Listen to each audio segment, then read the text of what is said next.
Hi అండి, how are you? Truth is a pathless land. సత్యం మార్గం లేని మైదానం. ఎస్. సో ఏది సత్యం? కొన్ని క్వశ్చన్స్ వేసుకుంటే వాట్ ఈజ్ అల్టిమేట్ ట్రూత్ అనేది తెలుస్తుందండి. నాకు అప్పటి నుంచో కొన్ని ప్రశ్నలు ఉండేవి. దేవుడు ఉన్నాడా? ఉంటే ఎలా ఉంటాడు? ఎక్కడుంటాడు?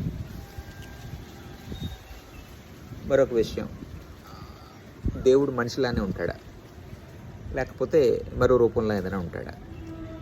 ఎప్పటి నుంచో ఉండేవి. ఇంకా అతి ముఖ్యమైనటువంటి ప్రశ్న ఏంటంటే, నిజంగా దేవుడు అనేవాడు ఉంటే ఆయన పని ఏంటి? ఆయన పేరుతో ఇన్ని విభజనలు ఎందుకు? సరే, విభజనలు మనుషులు పెట్టుకున్నారు. వాళ్ళు కొట్టుకు చేస్తూ ఉంటే ఈయన ఏం చేస్తున్నాడు? అది మనుషులు కొట్టుకుంటున్నారు కదా, ఆయనకి సంబంధం లేదు అనుకుంటే ఎట్లా?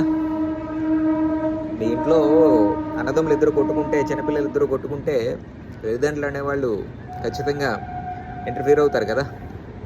మన ఇంట్లోనే ఇద్దరు కొట్టుకుంటే పిల్లలు, పెద్దలు ఎంటర్ అవుతారు కదా. అలాంటిది తన బిడ్డలైనటువంటి కోట్లాది మంది చనిపోతూ ఉంటే ఆయన పేరు చెప్పుకొని ఆ విశ్వాసాలతో, ఆ మత విశ్వాసాలతో, ఆ ఛాందస భావాలతో చేస్తుంటే ఆయన ఏం చేస్తున్నాడు? ఆయనకి ఇవేమి పట్టవా? ఇవన్నీ ప్రశ్నలు.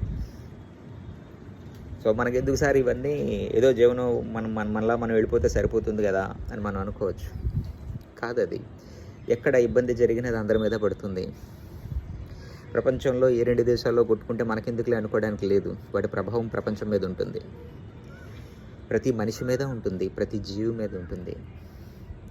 సో కాబట్టి ఖచ్చితంగా అందరూ ఆలోచించాల్సిన విషయం. సో తాతయ్య కృష్ణమూర్తి ఎప్పుడో చెప్పారు, truth is a pathless land అని. సత్యం మార్గం లేని మైదానం. అది మీరు అనుసరించే విధానాల వలన, ఏ మత సంస్థల వలన, వ్యవస్థల వలన, మతపరమైనటువంటి నమ్మకాల వలన చేరుకోలేవు. ఎప్పుడో 1929లో చెప్పినటువంటి మాట.